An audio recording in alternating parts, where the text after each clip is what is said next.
নমস্কার বন্ধুরা, আজকে বানাবো আপনাদের সবার পছন্দের নারকেলের পাটিসাপটা।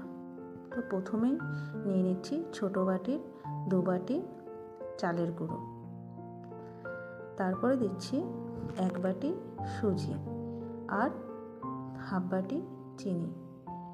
সব উপকরণগুলো ভালো করে মিশিয়ে নিতে হবে।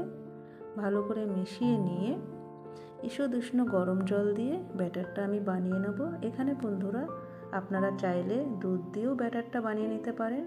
আমি বানাচ্ছি জল দিয়ে। জল দিয়ে ভালো করে ব্যাটারটা অল্প অল্প জল দিয়ে ব্যাটারটা গুলে নিতে হবে। ব্যাটারটা খুব ঘনও হবে না, আবার পাতলাও হবে না, ব্যাটারটা মিডিয়াম হবে বন্ধুরা।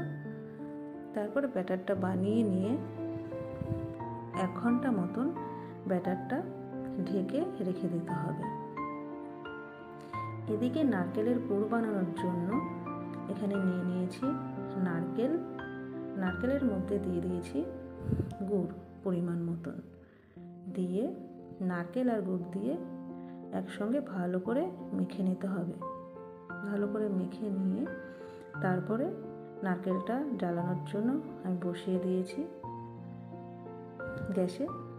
খুব অল্প আছে নারকেলটা নেড়ে চেড়ে বেশ যতক্ষণ না একটু আঠালো ভাব চলে আসে ততক্ষণ অল্প আছে নারকেলটা পুরটা জ্বালিয়ে নিতে হবে। বেশ কিছুক্ষণ সময় নিয়ে নারকেলের পুরটা বানিয়ে নিতে হবে। এবার নারকেলের পুরটা রেডি। তারপরে একটা চাটুতে সামান্য একটু ঘি ব্রাশ করে নিয়েছি। ব্রাশ করে অল্প ব্যাটার দিয়ে দিলাম। ব্যাটার দিয়ে তার মধ্যে আগে থেকে নারকেলের পুর করাটা দিয়ে দিচ্ছি। দিয়ে এবার হালকা হাতে